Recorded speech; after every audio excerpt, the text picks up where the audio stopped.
Our first reading from the prophet Isaiah started with these simple words. The Lord opens my ears that I may hear. Now Peter, in this gospel passage, seems to be listening very, very well. Who do people say that I am? And as Peter jumps right in, you are the Christ. By the way, Jesus says, I'm heading towards suffering and rejection and death. And will rise again. Well, Peter hears him and rebukes Jesus. In another gospel, that same account, he says, no such thing will ever happen to you. And that response from Jesus, get behind me, Satan. You're thinking as people do, not as God does. Because Peter's not really listening all that well. Well, we got the part about suffering, rejection, and death. But he certainly missed the part about rising again.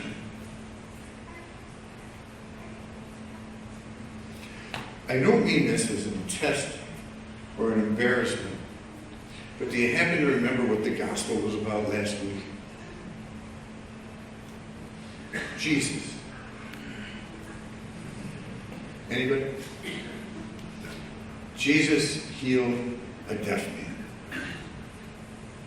Mark chapter 7. It's the only account in all four gospels of Jesus healing someone who's deaf.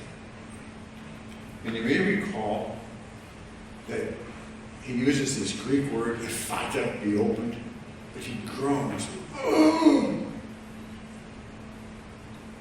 Like opening our ears is the most difficult thing in the world. This gospel, Mark chapter 8, last week from chapter 7, listen to a little bit of Mark chapter 6. Jesus has just fed the 5,000, and he sent the disciples out on the boat, and he goes up and prays. The boat's far out on the lake. Seeing them tossed about as they tried to row the wind, he came walking toward them on the water. He meant to pass them by. When they saw him walking on the lake, they thought it was a ghost. They began to cry out. They had all seen him. They were terrified. He hastened to reassure them, get hold of yourselves. It is I. Do not be afraid.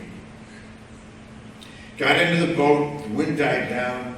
They were taken aback by these happenings, for they had not understood about the loaves. On the contrary, their minds were completely closed to the meaning of the events. What's going on? Last weekend I was with my family. We had a family mass, same readings. And my little homily to my family started out something like this. Huh? What'd you say? What? Was I supposed to listen?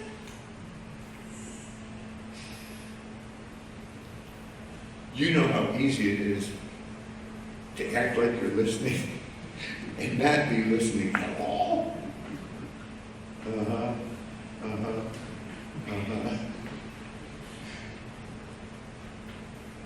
Same with this. The Word of God.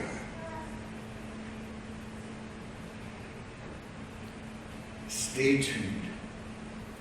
Go deeper. You get to something like the end of this gospel. Whoever wants to save their life will lose it. Whoever loses their life for my sake will save it. Now, Thomas Jefferson, deep thinker, brilliant man that he was, had an interesting approach to the Gospels. With a razor blade, I guess maybe a razor, I don't think they had razor blades then, he literally cut out sections that he thought were added later and were just a little too incredible. And I don't know if he cut that one out. But that would be one I'd kind of like to cut out. If you want to save your life in this world, you'll lose it. If you lose it for my sake, you'll save it.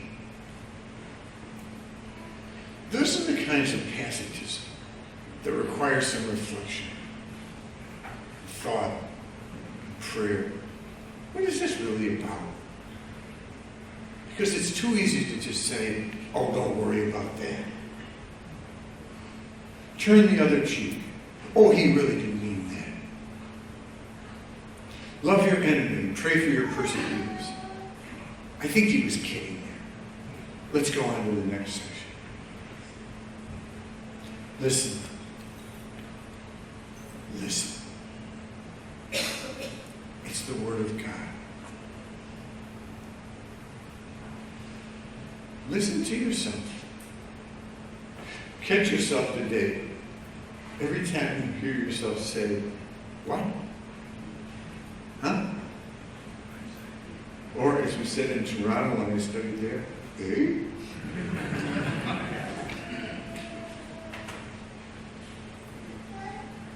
God is in our midst,